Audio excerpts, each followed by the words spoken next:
You've been involved in a wrongful death case and you're trying to figure out how to determine what is the value of my wrongful death case. What should I settle my case for?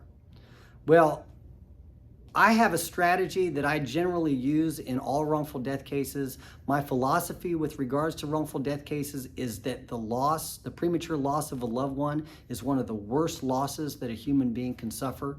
So in general, my theory is that when I'm prosecuting and talking about the settlement of a wrongful death case, I'm going for all of the possible money available. I'm going for whatever insurance policy limits there are.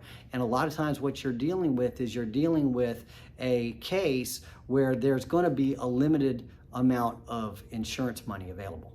So you may have 250,000, 50,000, 100,000, could be a million, 2 million, 5 million, 20 million.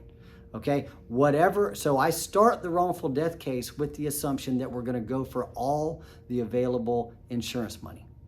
And then I work from there. Not every case settles for the full policy limits, but I start with asking the question of how am I going to prove the case so that I can get my client all of the available money.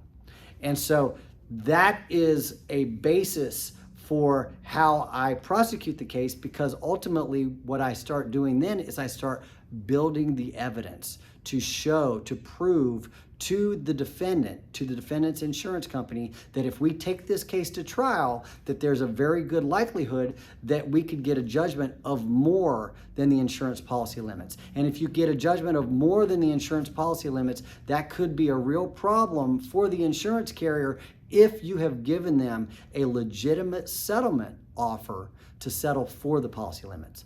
Because under Florida's bad faith law, if you offer to settle for the policy limits and you give them good reason to settle for the policy limits, in other words, if the insurance company could settle for the policy limits and they should settle for the policy limits, and then they fail to do so, then the insurance company is in bad faith, and you may be able to go to trial, get a judgment for more than the policy limits, and then the insurance carrier would have to pay the entire judgment. Okay, so that's incredibly important. The policy limits in your case is incredibly important, and giving the insurance company the opportunity to settle for the policy limits and giving them the evidence they need to know that they should settle for the policy limits is critical. And the faster you can do that, the better. And so that's my strategy for handling these cases.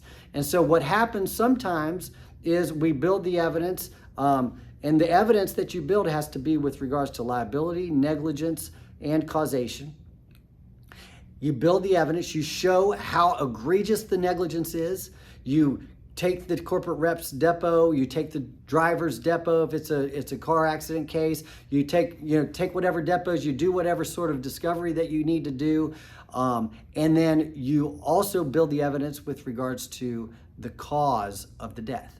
If you can establish those elements that the death was caused by the negligence of the other person, then there's no reason why you shouldn't expect the full and fair settlement value for your case. Okay, so that's just my basic strategy. If you have any questions about it, please give me a call. My name is Jimmy Fasig. I am a wrongful death lawyer. I'm the senior partner of Fasig Brooks Law Offices. My number is 850-777-7777. That's 850-777-7777. Thank you.